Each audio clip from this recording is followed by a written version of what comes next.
Hey everyone, you're listening to the TEN7 Podcast, where we get together every fortnight, and sometimes more often, to talk about technology, business, and the humans in it. I'm your host, Ivan Stegic. My guest today is Johannes vom Dorp, a scientist and group lead at the Fraunhofer Institute for Communication, Information Processing, and Ergonomics FKIE in Germany. He co-led the group at the Institute that published the 2020 Home Router Security Report in June of this year, describing, quote, significant security flaws in 127 different home routers from 7 manufacturers that are regularly used across the United States and the world. In fact, it's highly probable that the Wi-Fi you're using right now is connected to the internet using one of these routers. We'll talk about the study, how it was conducted, the report, and what the results are, and most importantly, what you can do about it. Joining me from Godesberg, which is just outside of Bonn, Germany, is Johannes. Welcome. It's wonderful to have you on the show, and hopefully I didn't butcher the names too badly. Happy to be on the show. Yeah, I think you did a great job. I'm known to have a not so nice name for English native speakers to pronounce. So yeah, you're really fine on that. You're fine on that front. Oh, good. I'm glad. It strikes me that the name is almost Dutch. I don't think I've seen German names like yours before. Last names and actually first names too. Yeah, it's a regular question. I really don't know what the origin of that is.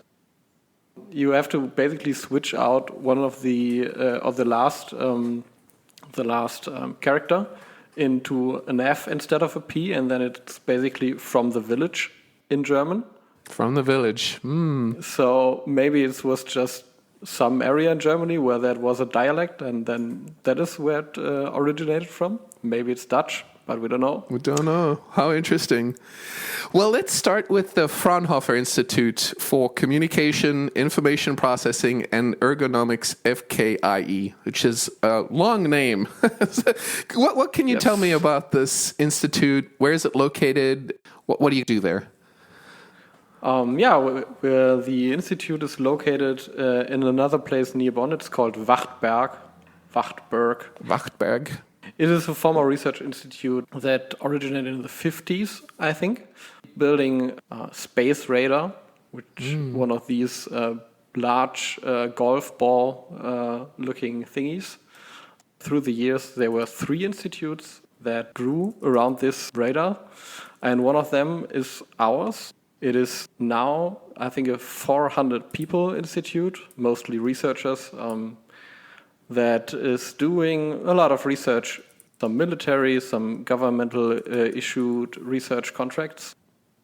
But through the years and after joining the Fraunhofer group, we now do a lot of industry research as well. So yeah, in the past we were more like this government research institute, and now we are really all through industry, government, contracts, whatever, doing stuff with, about everyone.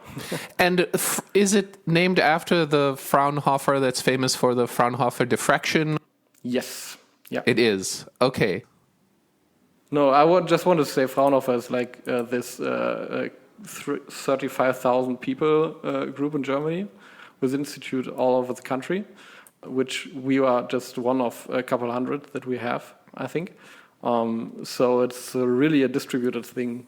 So we don't have really much to do with the optics guy, but more a local thing. And you're a scientist in the Cyber Analysis and Defense Department. That's a part of the institute. That's correct. What's your role there? In a week now, I'm a group lead of my research group, which is called Applied System Analysis. Before that, I was a researcher in that exact same research group, and before that, even a student assistant. So I started in 2014 and slowly worked my way up to now being the group lead. Congratulations! That you said that's a week old. Yeah. You're back from a paternity leave and already have a promotion. Yeah, exactly. So I think 5 days after my paternity leave started, my former group lead left us. Actually, that's relevant because it was Peter, who was the co-author of the report that we're talking about today. And basically out of necessity, I got promoted. And I'm now the one who has to do all the administrative stuff to keep the workforce happy and keep everyone doing his job. And hopefully you still get a chance to be in the weeds a little bit and maybe doing some network analysis as a part of that administration. Yeah, sure. Yeah, that was the plan at least. I'm hopeful that this will be the way it will work out. So that's nothing that I want to do, only the administrative tasks. Of course. Let's talk a little bit about the report and the paper that's the central part of our discussion today. I'm going to quote something here that came out of the report.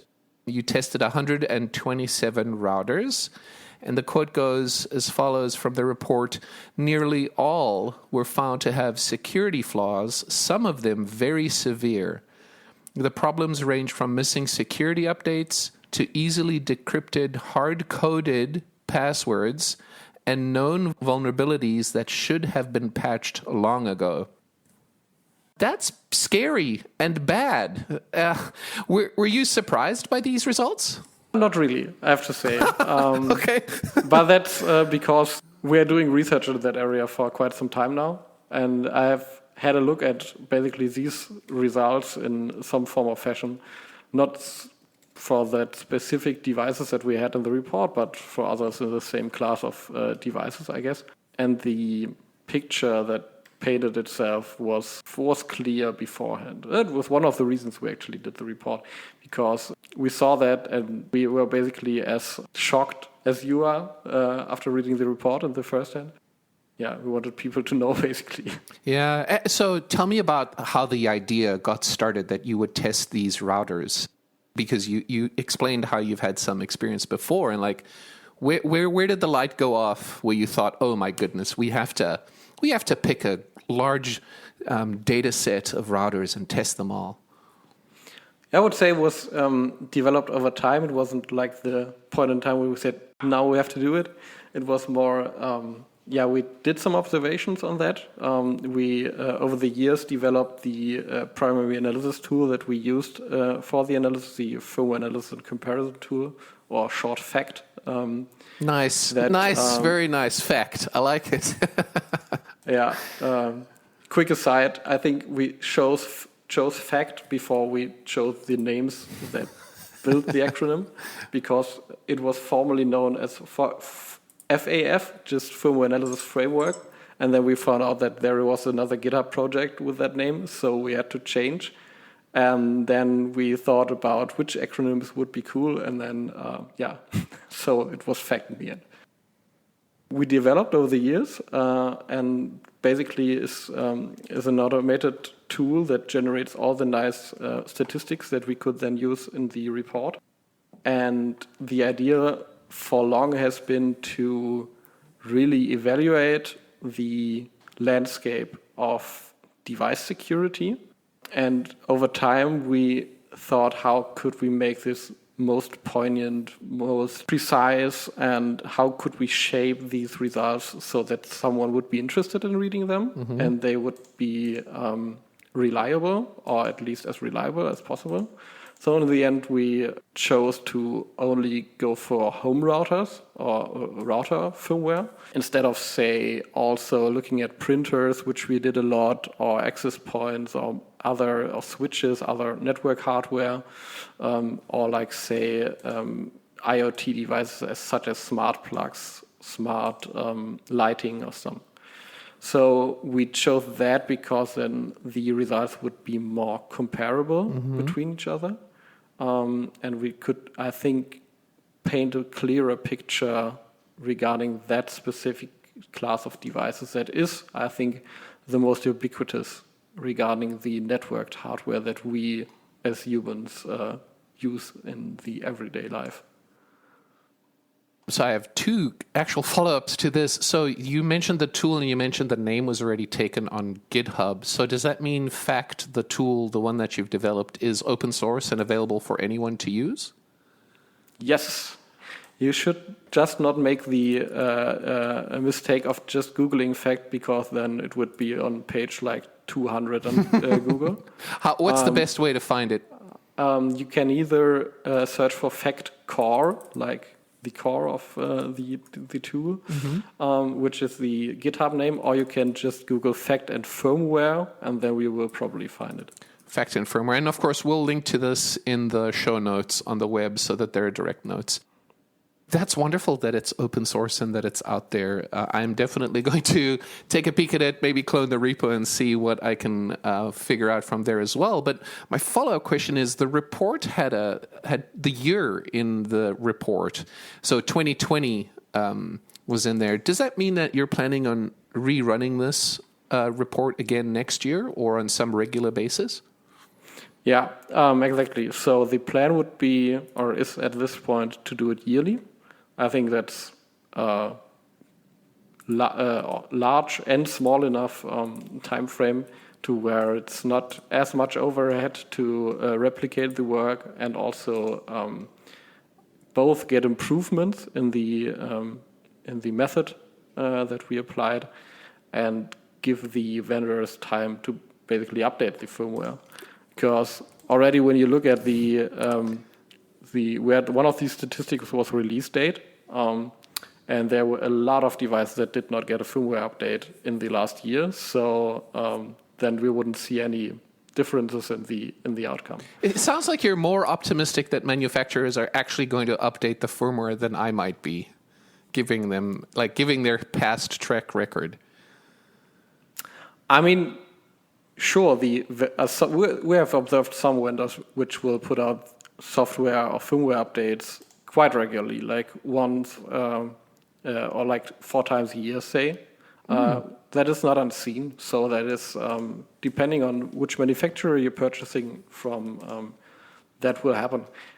How much of an impact that makes on the security, or specifically the things that we found in our analysis, that I don't know, because sometimes you only fix usability bugs. Sometimes you present new features to your users, and it's not always that you put out a patch just to, say, close some security issues. Well, I'd like to talk a little bit about the scientific method you used to select the routers that you decided would be a part of the study. Can you talk a little bit about how you selected the pool, whether the routers you selected might change in the next report? And then I'd love to hear about the logistics of getting these things in-house. I assume you actually had the hardware in-house and were testing it there. Actually, we did not, or at least we didn't in the most cases. We only analyzed the firmware running of these devices. Since the statistics we generated were all only dependent on the firmware, there was not a direct need for the hardware in the office. And then the thing that you would be interested in doing is to verify as much as you could about the statistical security vulnerabilities that we found. There, I have to say that we basically wouldn't have time for that, to do that on 137 devices. So I can go a bit into what we did with some of the devices that we have in-house later on. But I can also start telling you a bit more about how we chose the devices. Yeah, how did you choose the devices? And then we could talk about what hardware you had in-house. The methodology was quite naive at the start. So how did we choose? So we chose vendors. We looked at some stuff like sales in some of the online sales platform, which we had access to, seeing which devices sold the most, had the most comments from people who bought them, and then also which vendors were seen the most on security news websites regarding issues in the firmware, because obviously that is the point where we wanted to look at. And we went from there. What we really wanted to do was to get some market share documentation. But actually, when you take a closer look into that, you go into paywalls rather quickly. And these paywalls were high enough, say, starting at values that we couldn't really do it without having some funding for that. It is something that we want to make sure that we get before we do the 2021 one. And I think now having the report from this year and the impact might be a motivation for someone to fund that for us. But for this one, which we did basically without any funding, it wasn't possible basically for us to get a market share documentation. And then as we had the vendors, which we assumed at the time, or we assume are quite important in the European space, and I think also in the US for the most parts, I think excluding one German manufacturer, which is only on the European market. I think we painted a nice picture there. And then we took all devices from all these vendors we selected, which were at the time sold or advertised on their online platforms. And then once you've selected all the routers that exist, how do you find them on the web if you don't have the actual hardware in the house? Yeah, like I said, the analysis goes on the firmware of the devices, so the software that is running on them. The operating system of the software. So did you have to download every firmware for each device? And exactly. I see. How do you get that running in a virtual machine, or how does that part of the analysis work?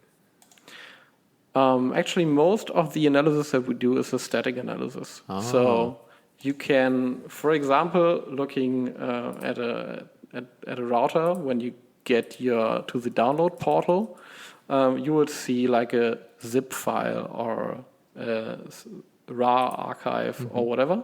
And then in there will be some kind of proprietary archive format, oftentimes called .bin or .image or whatever, which is like a file format that the vendor will probably create or have created in relation to their update procedure. And what we have to do now is like extract the real firmware from that, because it's some compressed archive format, and that can be done during some open source tooling, some of the stuff that we developed in our house. And then when you get is basically a kernel, so for Linux firmware, a kernel and a file system. And there you have like everything you need to run the firmware if you have like the correct hardware platform for that. Because like most of the times you will not have binary code that is for your usual desktop PC or notebook, which is running on x86, but on ARM, which runs on your Raspberry Pi, for example, or on MIPS processors, which is like another one of these usually in embedded hardware used processors. Then we run different kinds of static analysis on that, and some dynamic as well, where, for example, we try to emulate the single binaries and get more information from that. You had mentioned earlier that you actually had some hardware that you tested and that you analyzed. And so how many of the 127 routers did you actually have in-house, and did you test compared to how much of it was static analysis of the firmware that you downloaded? Actually, everything that is in the report is the statically or mostly static analysis from using the FACT tool. What we did with the hardware basically was either get the firmware because we couldn't download it, or basically reverse the update procedure so we could extract the firmware components, For example, because one of the manufacturers uses an encryption scheme to protect their firmware. And we were able to reverse the update mechanism, find that the crypto key is hard-coded into the binary, and then we could easily decrypt that router and also other routers from the same vendor to get inside it and have the ability to observe them. Tell us about that manufacturer and why they would consider their firmware proprietary. I would guess it's not the Linux operating system, it's something else. Do they have any benefit for the consumer that's using that router, or is it just a way for them to try to protect their own intellectual property? It depends on your viewpoint, I guess. It could be different meanings regarding that. So encrypting your firmware updates when you send them through the network might be a good idea if you don't want anyone to have it. But since like 95% from the router firmware is open source anyway, and every vendor has to publish the open source code for their firmware, I don't really get the impact from that, because it makes only the life of the analyst or the security researcher a bit harder, and doesn't bring you a really much greater level of security, especially if you have like a weak encryption mechanism that can be cracked by just getting one device. I would call it a bit of a security through obscurity scheme. But then again, encryption of firmware might be something that is important in other contexts, like, for example, in critical infrastructure where no one but like the guy who is operating the power plant has access to it. But in a world where we have it ready to download in the network, the internet, I don't know why you would do that. When I read the report, it was surprising to me that there were actually operating systems on home routers that weren't based on Linux. Did you find they were more or less secure? Was there anything you could glean comparatively to Linux? And then after that question, let's talk about Linux as well. I don't want to give you a too deep answer here, because it would not be very well educated. Because I have to say that most of our work is done on Linux-based firmware. Mm-hmm.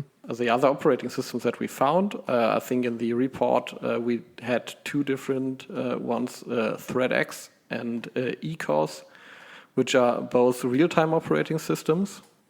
They differ from, say, Linux or Windows or Mac, in that they are basically only one large binary file. So one large binary file that looks a bit like a kernel, but has all the user space software in it as well.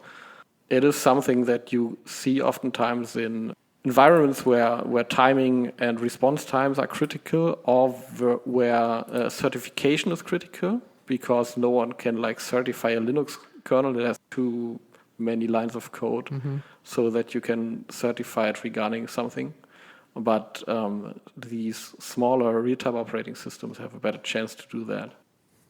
The consensus in the industry is that basically it is harder on the start to exploit a real-time operating system, mainly because you don't have the easy way in. So you have to have more expertise as an analyst to start analyzing that. But since Linux is something that a lot of people are looking at, and these real-time operating systems aren't, you would think that once you have a bearing of what you're looking at, then it would be easier, most probably, to exploit them. Yeah. And as far as the Linux kernels are concerned in the routers that you analyzed, it was frustrating for me to realize that old kernels are being used, that newer kernels exist and have existed that patch all of the security vulnerabilities that have been announced and that are known for these older kernels. Tell us a little bit more about that. Why do we have outdated kernels running on these routers? There's some reasons. Some of them are things that you can, they are okay. And then there is some that you cannot really understand. So some of them is just you have a development team and they have like a development platform for their router. And that development platform might just support this certain range of Linux kernels. And then upgrading to a newer kernel would make you use or create a new development platform, new development procedures, and so on and so forth. So it might be a bit laziness in that part. And that is something that I think is the problem most of the time. So as we know, devices get cheaper and cheaper over time.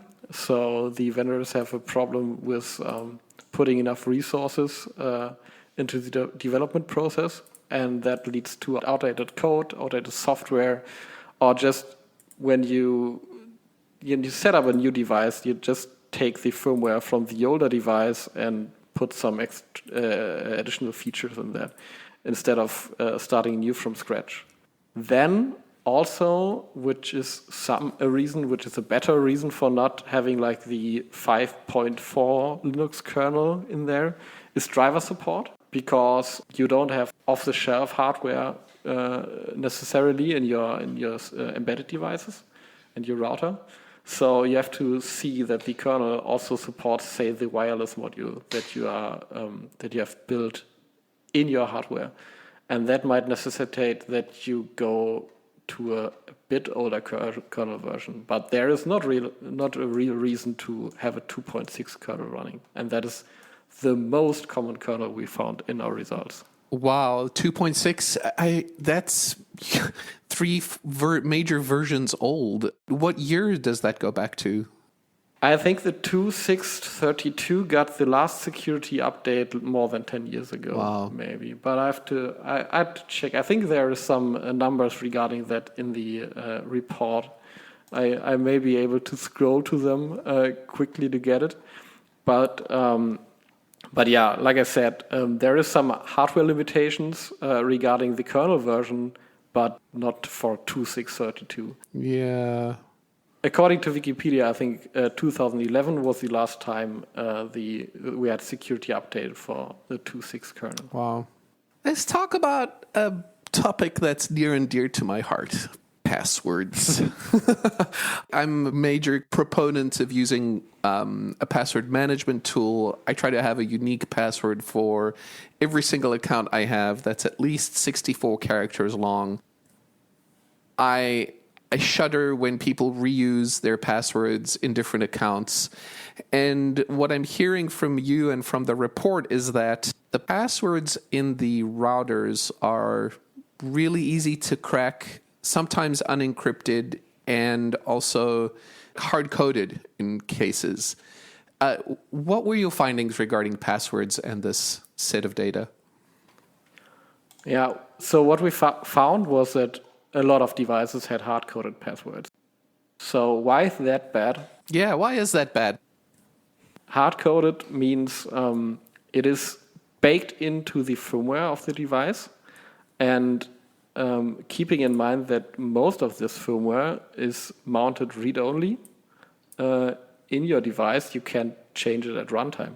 So you have like this hard-coded password which you can never change. And everyone who has access to the firmware can download it, grab the password, and now has your password. And it's one of the ways, for example, the Mirai botnet a couple of years ago exploited home recording systems and routers and things like that, because it just tried some standard credentials. And for a lot of devices, you can not really do a lot about that. And what is the alternative? What would a manufacturer actually be able to do to not hard code a password? And did you find any routers that were like that?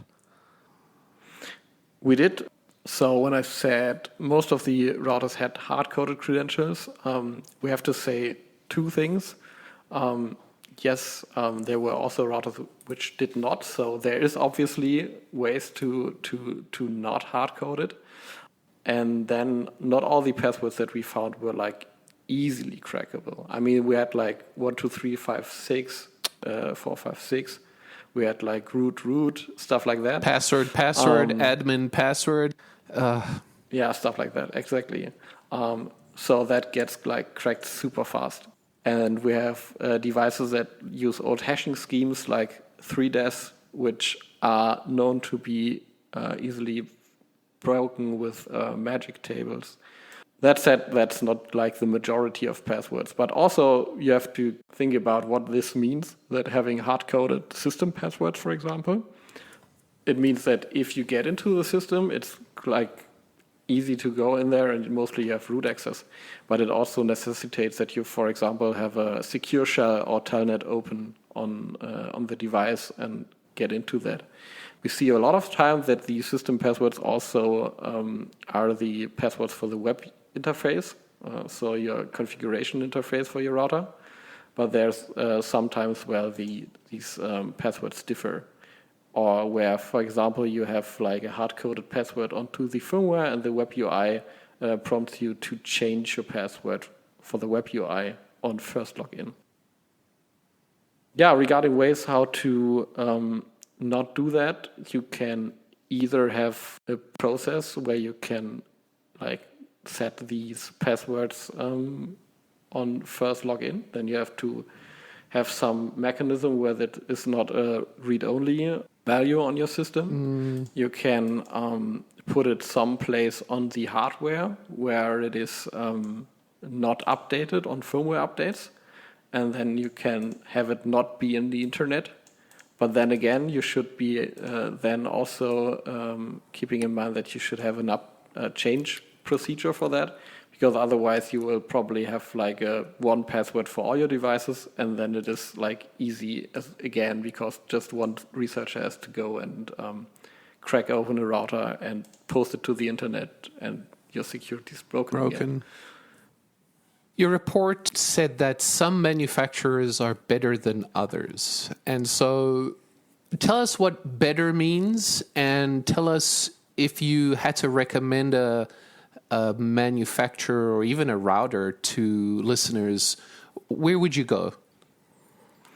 Vendors that use newer kernel versions, vendors that don't use passwords or hard code their crypto keys, like private SSH keys into their firmware, which use more exploit mitigation on their binaries, like stack protection stuff, and which updates their firmware regularly.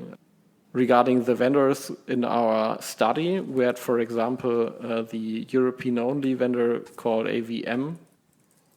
They do a nice job regarding the Linux kernel versions, for example. So they actually use 4.4 kernel in about half their firmwares, and they don't have any 2.6 kernel versions in there. You have, like, for example, Netgear, which does use, for example, 2.6 kernels in about half of their firmware, but other than that, also uses a lot of Linux kernels, 4.4, 4.1, and 3.4, for example. So that is a big thing, because then you drop all these Bluetooth and Wi-Fi vulnerabilities that are basically known for 10 years in the Linux kernel. What I find really important is what we talked earlier about, the regularity of updating.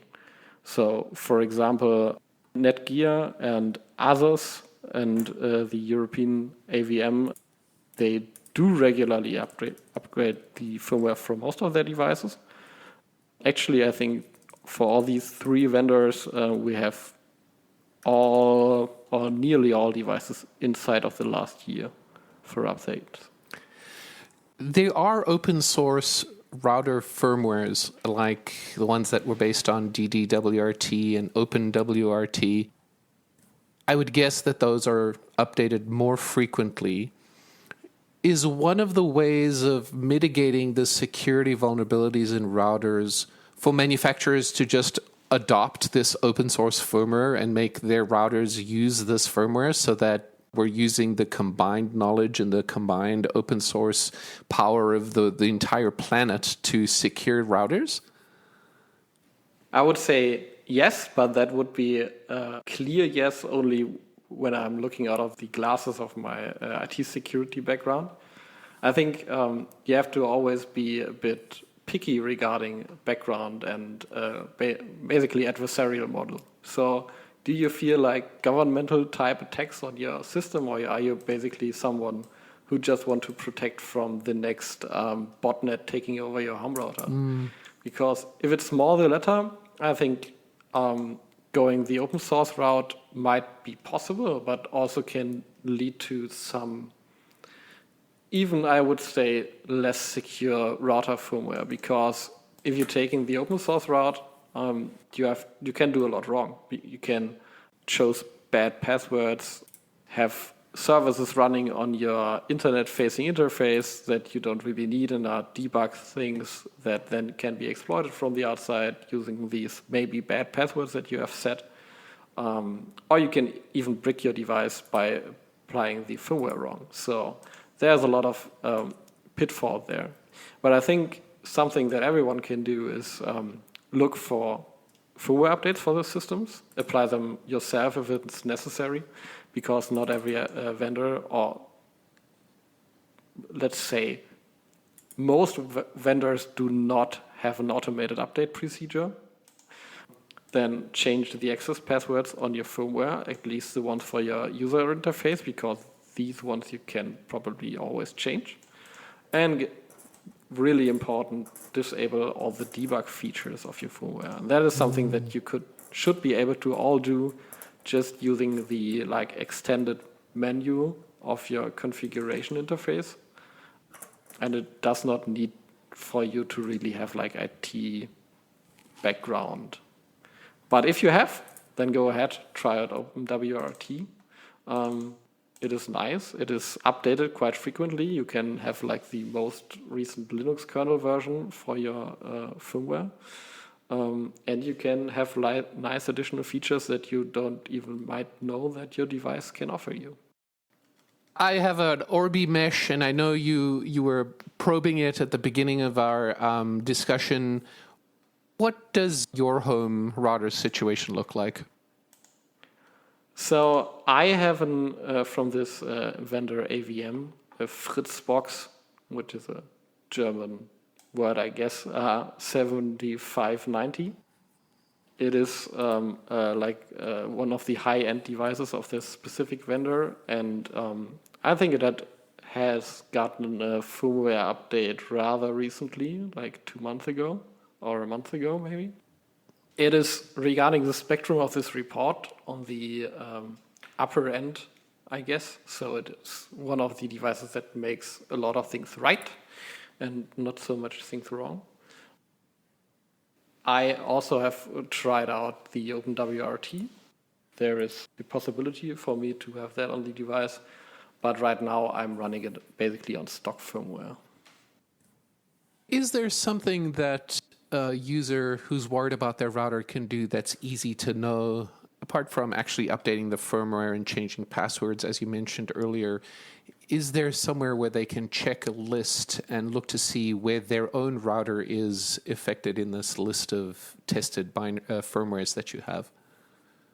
Since we did not also post a device-by-device list of everything that we found, but also only the aggregate that is supplied in the report, we did not offer something like that. What you can do is write us an email with the device that you have, and either it is in our data that we generated already, or we be able to compile some information regarding that in a short span of time, most likely. So that would be one way. But aside from that, there is not really this, or to my knowledge at least, there is not a list of all the nice home routers and a 1 to 5 how secure it is it? So, you can look at the report, see if it is one of the vendors that is doing a better job, let's say. and then maybe or probably doing all the best practice stuff that I just said before, you're probably fine. But aside from that, it's up to you to check the security of your system. And what email address should people use if they're interested in getting help? There is a mailing list. It's called firmware-security@fkie.fraunhofer.de. I think it, for the purpose of this podcast, it might be most helpful to put it in the description of the pod in the end. Absolutely. We'll do that. We'll make sure we get that published and the correct email address in the show notes. So if you're listening and you're curious about that, make sure you check the website and we'll have it there. Yeah, happy to help. It would be great if there was a website you could just go to and it would probe the router that you're on and could tell you what firmware you're using and even what model of router it is, and then a green, yellow, red, whether or not you should be thinking about that. Like, that would be amazing, but I understand that doesn't exist just yet. Yeah, maybe that's just the next research project for our group. Yeah, and maybe you'll get some funding to do the next version of the report, and that might be a part of it. That would be wonderful if that was the case. Obviously, then we would credit you with the idea. Well, thank you very much. This was a really fascinating discussion. I'm so glad to have been able to talk to you and that you've shared this important paper and this important work that you've done with us and with our listeners. And I hope you keep going from strength to strength.